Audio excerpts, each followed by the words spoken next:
దేశంలో ఎక్కడా లేని ధరలతో మండిపోతున్న పెట్రోల్ డీజిల్ కొంటున్నది వాళ్ళు కాదు. మందు సంగతులు బహిరంగంగా మాట్లాడడానికి చాలామంది సంకోచిస్తారు, కానీ నేను ఊరుకోను. ఉన్న సంగతి ఉన్నట్టు మాట్లాడుకోవాల్సిందే. నాకు నచ్చిన బ్రాండ్ మందు తాగే నా హక్కును తీసేయడానికి ఈయనెవరు అని ఎవరైనా ప్రశ్నిస్తే ఏమిటి మీ సమాధానం చెప్పండి? పెంచిన మద్యం ధరల సంగతి అలా ఉంచండి. నా బ్రాండ్లు మాత్రమే తాగాలంటూ మందుబాబులు మీరు చేసిన ఘోరమైన జులుం భారతదేశంలో గతంలో ఏ పాలకుడన్నా ఎప్పుడన్నా చేశాడా?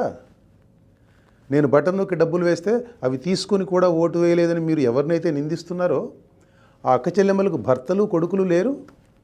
మీ పుణ్యమా అని వారి మందు ఖర్చు బడ్జెట్ పెరిగిందని, దానికి తోడు మీ బ్రాండ్ల మందు తాగితే ఒళ్ళు కూడా గుల్లవుతున్నదని ఆ అక్క చెల్లెమ్మలకు తెలియదు? ఇదంతా అలా ఉంచండి జగన్మోహన్ రెడ్డి గారు.